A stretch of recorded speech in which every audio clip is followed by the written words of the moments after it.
Welcome to the presentation. Think your cover letter is perfectly crafted. Check to make sure you are not including any of this no or no's in it. First, I meet the requirements for the position.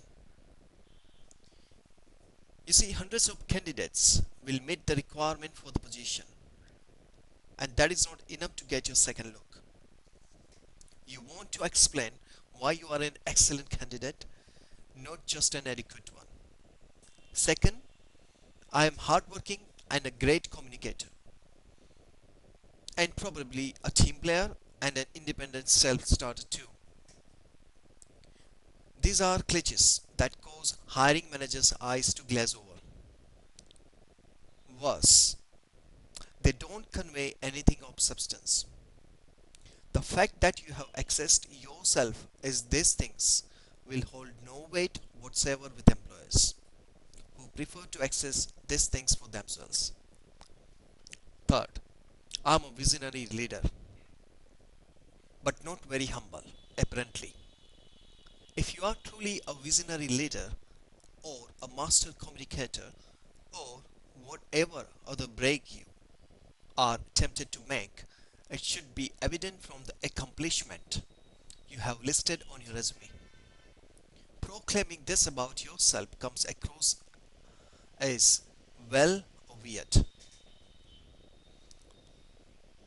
Fourth, you won't find a candidate better qualified than me. This is unless you have seen the rest of the candidate pool. You have no way of knowing that. It's generally inaccurate to boot. If you are really stunningly qualified, the hiring managers should be able to spot that on her own. Simply proclaiming simply proclaiming it, especially when you have no basis to know if it is true, doesn't reflect well on you. Fifth, dear sir or madam. In most industries, this will come across as an antiquated, stuffy solution. If you know the hiring manager's name, use that instead. But if not, simply writing dear hiring manager is fine and won't make you appear as if you come from an earlier century. Sixth, I will call you in a week to schedule an interview. Job seekers can't unilaterally decide to schedule an interview and inappropriately pushy to pretend otherwise. Some people believe that asserting themselves like this will demonstrate persistency and good salesmanship, but in reality, it just annoys hiring managers. 7. I'm willing to work for below the salary you are offering. Candidates who write this generally are hoping that it will get them an interview when their qualification alone wouldn't have. But it does not work because hiring manager want to hire the best person for the job, have budgeted a certain amount for the position, and are not going to take a weaker candidate just because she offers to work for less than the budgeted salary. 8. I have attached to my college transcripts a list of references, a 15-page writing sample, and my last performance review.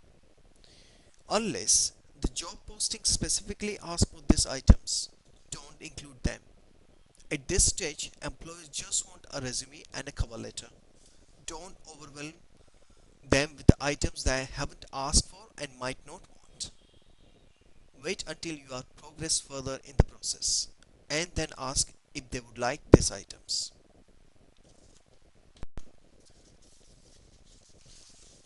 Ninth, please contact me if you would like to see my resume. Job seekers occasionally send a letter of interest in a job without including a resume. To the great mystification of hiring managers everywhere, if you are writing to a company about potential work, you must include your resume, as it is the first thing an employer will want to see. and they have no way of knowing if you are someone they would like to speak further with without first saying that. 10th, I really need a job. I'm desperate. Hiring manager might feel sympathy for you if you are desperate, but that's not going to make them hire you. Your cover letter needs to focus on why you would excel at the job you are applying for, not how badly you need it.